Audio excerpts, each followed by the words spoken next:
ज्ञानोबा तुकाराम माऊली.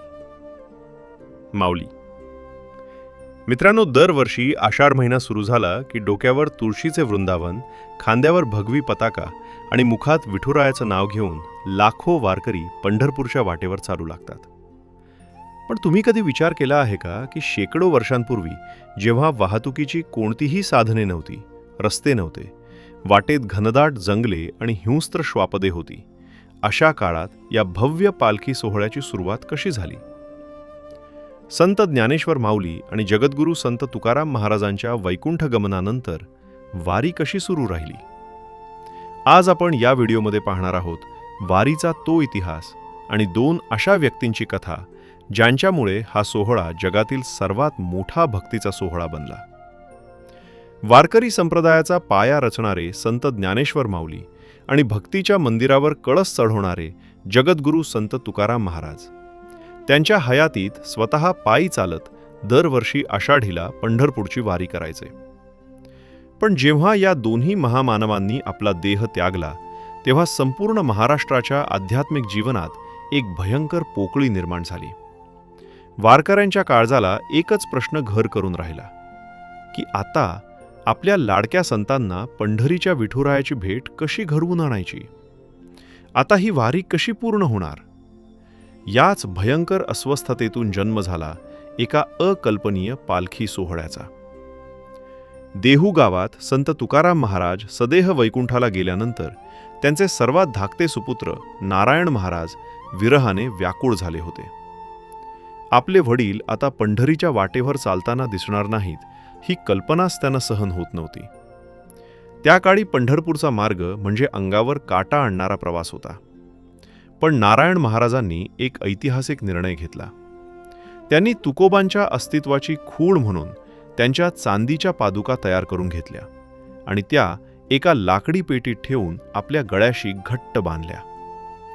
ते गावकऱ्यांना उद्देशून कडाडले, माझ्या बापाचा श्वास त्या चंद्रभागेच्या वाळवंटात अडकला आहे.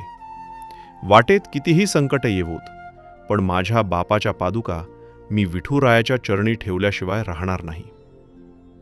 आणि अशा प्रकारे इसवी सन 1685च्या सुमारास नारायण महाराजांनी तुकोबांच्या वारीला एका नव्या पालखी सोहळ्याचे रूप दिले. देहूच्या घटनेच्या शेकडो वर्षांआधीच माऊलींनी आळंदीत संजीवन समाधी घेतली होती. वारीची प्रथा चालू होती, पण माऊलींच्या पादुका पंढरपूरला नेण्याची कोणतीही शिस्तबद्ध पद्धत नव्हती. ही पद्धत सुरू केली एका श्रीमंत आणि शूर सरदाराने, ज्यांचे नाव होते हेबतराव बाबा आरगडे. हेबतराव बाबा हे ग्वाल्हेरच्या शिंदे सरकारच्या दरबारातील ताकदवान सरदार होते. सत्ता आणि श्रीमंतीचा त्यांना प्रचंड अभिमान होता. पण नियतीच्या मनात काही वेगळेच होते.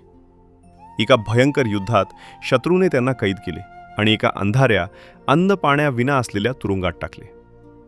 जेव्हा मृत्यू अगदी समोर दिसू लागला, तेव्हा त्यांचा सर्व गर्व गळून पडला. त्यांनी अत्यंत आर्ततेने आळंदीच्या ज्ञानेश्वर माऊलींचा धावा केला. हे माऊली, जर या मृत्यूच्या चक्रातून मला बाहेर काढलेस, तर हा देह आणि उरलेला प्रत्येक श्वास तुझ्या चरणी अर्पण करेन. आणि तिथेच मानवी बुद्धीला न पटणारा चमत्कार घडला. शत्रूच्या गोटात गोंधळ उडाला आणि बाबांची चमत्कारिकरित्या सुटका झाली. या एका घटनेने त्यांचे जीवन बदलले. ते थेट आळंदीला आले, सर्व राजेशाही थाटमाट सोडला आणि माऊलींच्या समाधीसमोर साधे वारकरी बनून राहू लागले. एका सेनापतीच्या शिस्तीने त्यांनी इसवी सन 1832 मध्ये माऊलींच्या पालखी सोहळ्याची भव्य रचना केली. शिंदे सरकारांकडून त्यांनी हत्ती, घोडे, जरीपटका आणि तंबू आणले. दिंड्यांची रचना केली, चोपदार नेमले. आज आपण जी आळंदीची शिस्तबद्ध पालखी पाहतो, ती या हेबतराव बाबांच्या अफाट त्यागातून निर्माण झाली आहे. वारी प्रवासातील सर्वात डोळ्यांचे पारणे फेडणारा आणि श्वास रोखून धरणारा क्षण म्हणजे पालखीचे रिंगण. जेव्हा हजारो वारकरी गोलाकार उभे राहतात आणि मैदानाच्या मध्यभागी सोडला जातो माऊलींचा पवित्र अश्व. या घोड्यावर कुणीही स्वार नसतो, पण तरीही तो वाऱ्याच्या वेगाने धावतो. वारकऱ्यांची अशी ठाम श्रद्धा आहे की त्या घोड्यावर साक्षात अदृश्य रूपात ज्ञानेश्वर माऊली स्वार असतात. या घोड्याच्या टापांखाली उडणारी माती हजारो वारकरी आपल्या कपाळाला लावतात. या वारीत आणखी एक गोष्ट शिकायला मिळते, ती म्हणजे मानवता. श्रीमंत असो वा गरीब, उच्च असो वा नीच, सगळे भेद इथे मातीत गाडले जातात. लाखो रुपयांचा मालक असलेला शेठ आणि गरीब मजूर एकमेकांच्या गळ्यात गळे घालतात, एकमेकांच्या पाया पडतात आणि एकाच पंगतीत जेवतात.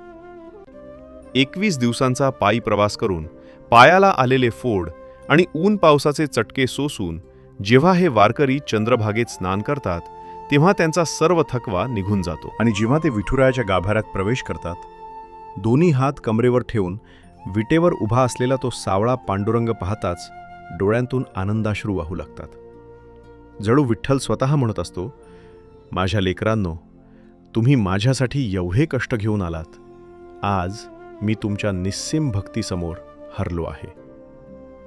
मित्रांनो, नारायण महाराज आणि हेबतराव बाबांच्या दृढ निश्चयातून सुरू झालेली ही आषाढी वारी आज शेकडो वर्षानंतरही तितक्याच वैभवाने सुरू आहे.